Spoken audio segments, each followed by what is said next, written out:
Okay, we're recording. Hey, good evening, everybody. It's Karen and DaleAnn, and we are the Unstoppable Unstoppable Nannas, Nannas. especially on a Friday night. Now, you may not get this till tomorrow, but we're Friday nighting it, and I think that's pretty cool when we can make that a priority.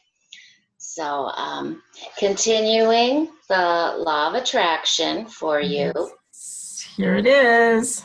Hope you've had time to get a copy of it, or if not, we'll guide you along, or maybe you want to get an Audible or something like that. But really a good book. So, thought it'd be helpful to start out with a definition each time, like what is it? For one thing, I never knew it's really a science, and we give off different vibrations as we interact with people. So the formal definition, according to Michael Lozier, is on page 12. Jot that down if you don't have the book, to go to page 12. And the definition is, I attract to my life whatever I give my attention, energy, and focus to, whether it's positive or negative.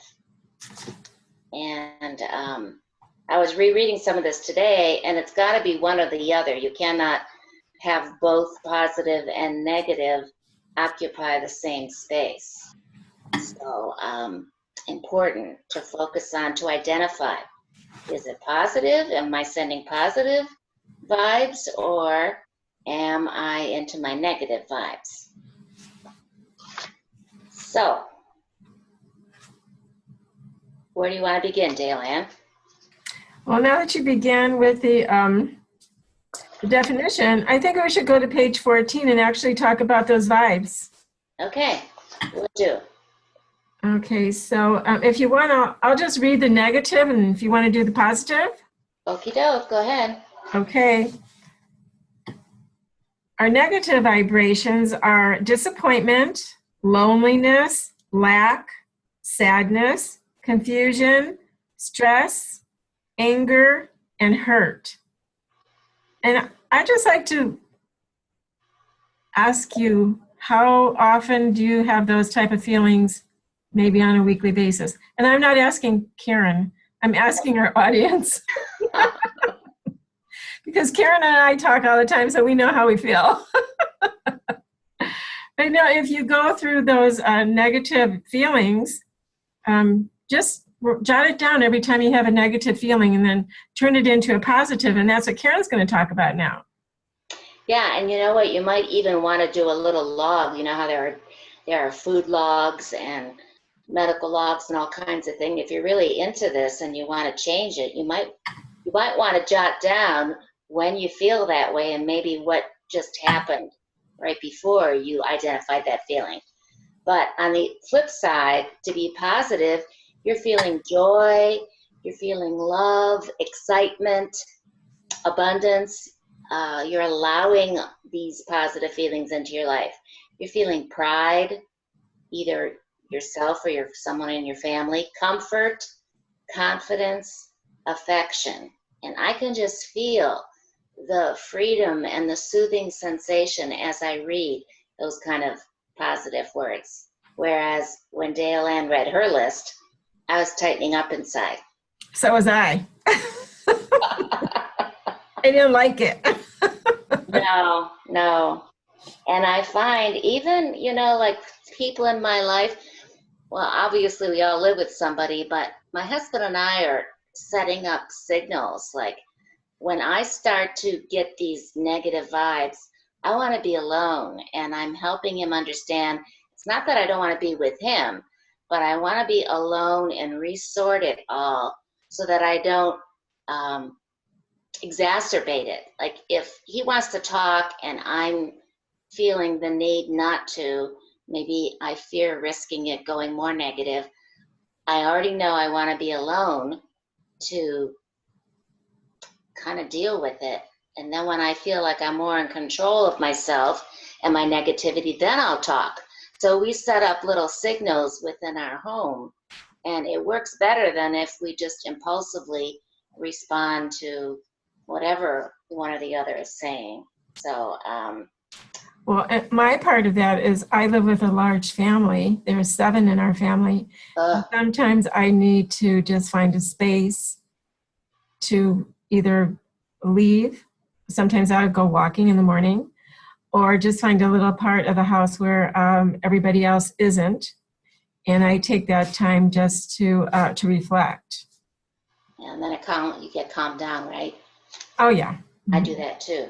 What we're hoping as you join us through this book study is that you're going to learn how to identify the vibrations within you and identify like which ones you're sending out, positive or negative, and then make a conscious choice. Today we're focusing on word choice.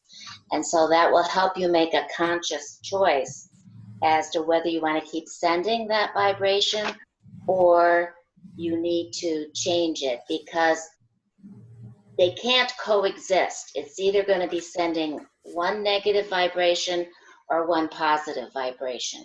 So becoming aware is the first step. You know what, let me read on page 16, because it's exactly what you spoke of. The law of attraction responds to whatever vibration you are sending by giving you more of it, whether it's positive or negative. It simply responds to your vibrations. And that's exactly what Karen was just saying. That's why I never really enjoyed arguing. As a little kid, I'd get a stomach ache and I didn't know why, but I find with arguing, one or the other needs to cool down, because to keep on arguing and getting nowhere is just producing more arguing and no solution. So my husband gets upset with me because I'll sometimes walk away and say, talk to you later. And he wants to do it right then. And he says, you got to talk this out. And I go, not till I calm down. No, doesn't matter if it's positive or negative. You're just going to get more of the same. Exactly. So the best thing to do is go, Karen, why don't you read those positive words again? Okay. So that maybe our audience would like to write them down if they don't have the book. I need to read these when I get uptight. Joy, love, excitement, abundance, pride, comfort. I love that word. It makes me feel like I'm being hugged. Confidence, affection. Now, I want to just tell a little story here. I was having a problem with a financial, it was just something financial that I was dealing with. And when it came time every month that bill had to be paid, I was getting all stressed out. And so 2 months ago, I turned it around and I said, you know what, I'm not going to worry about it anymore because it's going to be taken care of. And the last 2 months, when that time of the month rolled around, it was taken care of because I let go of that negativity that I was holding on to. I mean, I was squeezing it inside of me. Oh my gosh, I don't think I'm gonna have the funds that I need that day or that week or whatever. And when I let it go and threw away that negativity, it all just came. It's more relaxing now. I don't even think about the day anymore. Yeah, isn't that cool? I can relate to that. And also being in the same boat with any other situation related to finances, I used to hold it all in and worry about it and try to solve it myself. And I learned if I pick up the phone and discuss it with the company or the person I'm having the issue with, it's resolved like almost instantly. Like, okay, well, let's just make 2 payments if you're not doing the payment altogether at one time. And it was like split-second resolution. I might have spent a month worrying about how I was going to handle this. So ask for what you need, I guess, is a good one. You know, if you have the book, flip to page 22, 23. I don't care how old you are, because I hear young mothers still doing this. Many of us were raised with a bunch of don'ts. Don't get mad. I'm not playing. Don't worry. Don't smoke. Don't overeat. Don't panic. Don't run with scissors. Don't forget. Don't be late. Don't slam the door. And oh my gosh, I just hear that and I want to run. because I had an environment like that, and I know it wasn't intentional. I know my parents were caring, like they didn't want me to be burned at the stove, because it's hot and that sort of thing. But if you flip to page 25, they are teaching us to ask yourself, okay, if you don't like that, what do you want? And there's a whole chart on how to convert some don'ts into some positive statements that do not create that uptight sensation of, oh, get me out of here. So we can go over some of these, and I don't know, DaleAnn, maybe you have more from your own experiences that you can add to. But I'm gonna put my glasses on for this one. Don't hesitate to call turns into, DaleAnn, Call me soon. yeah. And don't panic. Remember, we get upset with our kids when, it'll be okay, honey, don't panic, don't do this, turns into, Just stay calm. Isn't that what they say all over the place? It's everywhere on Facebook. Just stay calm. Stay calm and carry on. Don't forget. Oh my gosh, I still have to work on that one because I'm saying that to my husband all the time.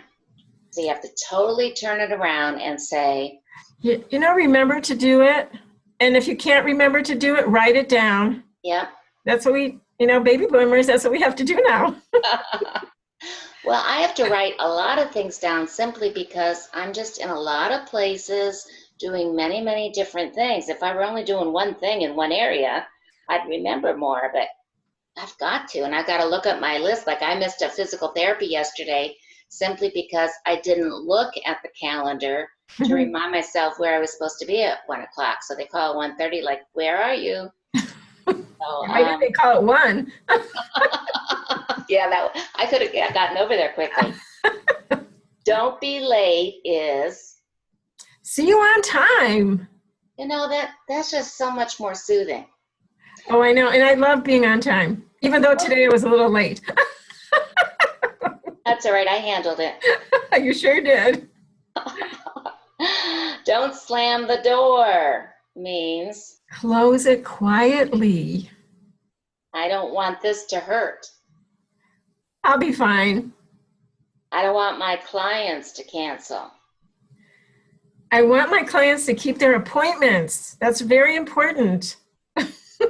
Oh, here's one I just thought of. Don't talk too much. And my husband hesitated. I mean, I thought I talked too much, but oh my gosh, he can go on and on for hours.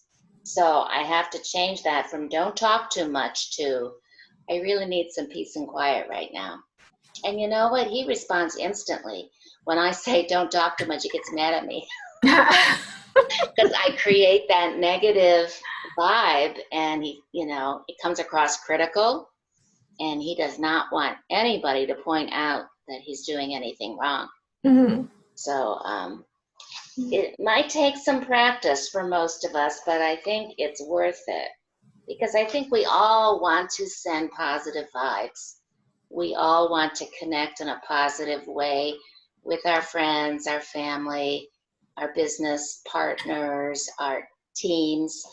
And we get in these ruts sometimes, or because of the way, we were taught using words that our parents were taught to use. And when they perpetuated it by passing on to us, they did not intend to do anything negative. But when our parents were parenting us, there wasn't such a thing as Dummies for Parents 101. no kidding. Or no dummies books. There's so many dummies books now. You could get a part-time job just to pay for all the dummies books. I know, really. I buy some of them, believe me. Or I look at them at the library, and they are helpful. They're so simple. They say it just like it is, and there's, they make it really good for baby boomers especially. So the author says that when the words change, the vibration changes. And I could just, feel myself becoming more relaxed and more comfortable as DaleAnn and I were sharing in the last few minutes. I could just feel it. Well, Karen, we have about, we've actually gone over our 10 minutes, which is fine, but we have maybe a couple more minutes to just talk. It'll be 15 minutes that we're on today. Wow, and no gongs are going off and not getting kicked out. I'm surprised. There is a nice message on page 28 if you want to go there. Okay. To know whether you are sending out a positive or negative vibration, simply take a look at the results you're getting in that area of your life. Personal relationships, business relationships, financial. What results are you getting? They are a perfect reflection of what you're vibrating. So that might be, if you can identify the area, maybe that's how you could identify where you need to work first, second, or third. Just a thought. I just wanted to add that's very important. And once you identify what areas you need to work in, your life and what you're attracting will be so much simpler. Mm-hmm. For sure. So, enjoyed spending Friday night with you. I enjoy spending Friday night with you, and I look forward to our next chapter of the Laws of Attraction. And as soon as I am able to, I will post this on our DaleAnn and Karen Unstoppable Nana fan page, so you can see it there.